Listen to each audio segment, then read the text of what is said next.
And welcome back to Zanpakuto Creation Series. Today's Zanpakuto Creation Series request comes to us from Random Action Review and Dr. Dumbass. Yes, those are the actual names. Who asked the question, what is the Zanpakuto of Frakjaw from Ninjago?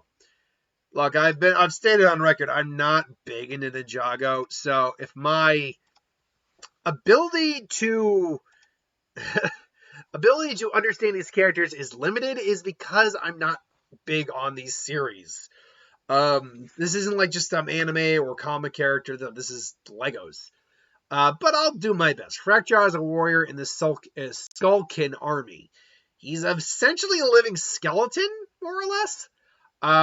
In terms of what I can do with him in terms of a Zanpakuto, I kind of had to think on this for a little bit because in terms of his personality, he's not overly bright, but he's very talkative, and he's sharp enough to be able to be one of the only people. He has basically an uncanny talent to spot particularly stealthy beings, being the only one to be able to detect what was it, whiplash. He's somewhat prone to arguing and considering debating to be his favorite hobby. Like, he will talk to no end to the point where it was actually to create a punishment to have this guy talk to you in, like, the Underworld, if I'm not mistaken, or wherever it is. Yeah, the Underworld. So you get a guy who's not the brightest. That makes me think of individuals like Omaida. What was it? That guy from the third seat of Squad 8, not overly bright. Ikaku's not dumb, so I wouldn't consider him a firm candidate for this kind of example. Yeah, in terms of like actually legitimately not bright characters, there aren't too many of them, but Omaida does come to mind. Like, not stupid per se, but not bright. I think that's Omaida's kind of oafish is the problem. He's got his moments, just like this guy does, but that's a perfect example.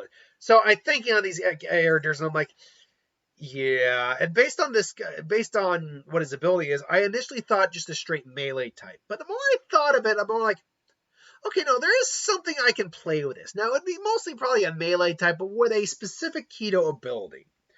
Now, it'd be a sealed katana standard-wise, like most Soul Reapers are. Its release would be fined. Now, the form of the Zanpakuto would be basically not a chain whip like Sasuke had, like a chain blade for his Zanpakuto. Go see his Zanpakuto to learn what I did with him. But something more akin to a rope dagger. And now, a rope dagger and a chain blade are two very different things. A chain blade is literally a giant chain with a massive blade at the end. It's used as a whip.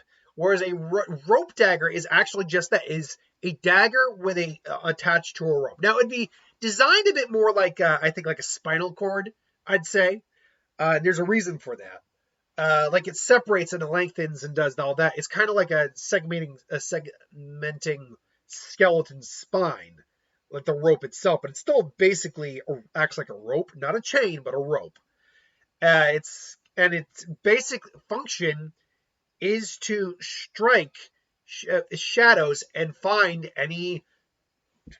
Basically, you have to key on into like Ryatsu signatures, but it doesn't matter because the minute you key on into a Ryatsu signature, as long as you know what the Ryatsu feels like, you stab a shadow, and the blade immediately appears from the shadow, no matter where that person is, as long as they're in the vicinity. Do it again. Keep stabbing. They can't escape this blade, no matter how sneaky that person is.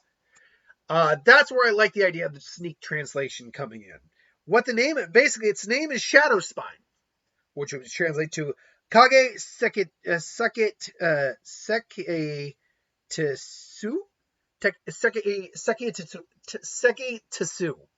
or Sekitsu. God. It's Sekitsui. So let me try that one more time before I just butcher it completely. So it's Seki and then Su. Honestly, that might be it. I think the T might be silent in this case. So it's Sekisu. So Kage Sekisu. The Bankai's name is Chilling Spine Shadow. adding chilling, switching the spine and shadow in the name, turns its name into Zotosori Sibon no Kage. Now, again, this is all translated from Google Translate. That might not be the actual name for it, but still. So, like I said, that's the Shikai. But what does the Bankai do? Well, the Bankai, I think, first off, I think the rope attaches to the user, basically creating like a spine. A giant shadow appears underneath the individual. There's always a shadow, no matter what. The rope is basic. The rope almost turns into like mannequin-like finger. Like you have these giant, almost Freddy Krueger-like blades, and you basically can just marionette the blades from right there. They will just keep extending like giant bony hands. And because this giant shadow just forms underneath you, created by Iriatsu, you just throw these giant, much larger blades down, and they immediately just hit the opponent. So it's like these just massive amounts of blades coming in at every direction you can think of, no matter where it is. Just shadows like, ha. Now, there is weaknesses to this. This is not a very effective melee combat close range sword. This is not at all. To be fair, the Bankai in theory could still be used that way, but its ability lies in the one Kido ability. It's designed for attacking no matter what, no matter where the opponent is, which is great. But it also has an issue of Ryatsu. Obviously, Ryatsu versus Ryatsu, that's a big thing.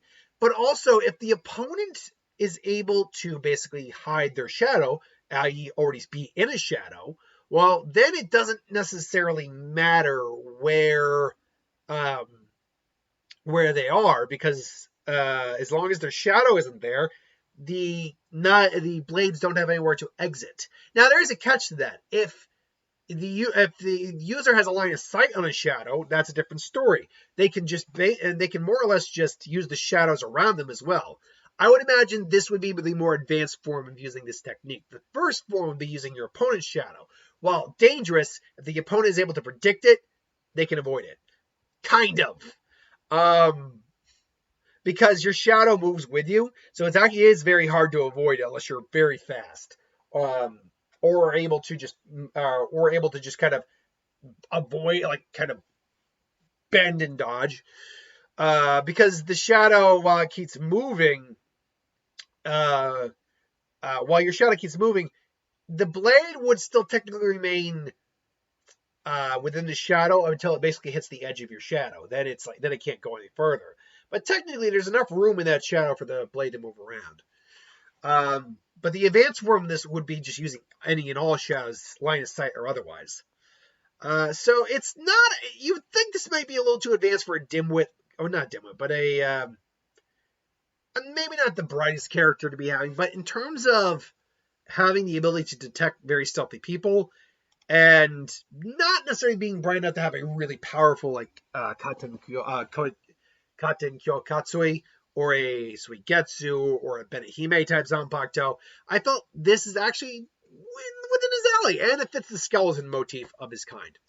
So that's my thoughts. What'd you think? Let me know in the comments below. Until then, thanks for watching. I hope you enjoyed, and I'll see you folks next time.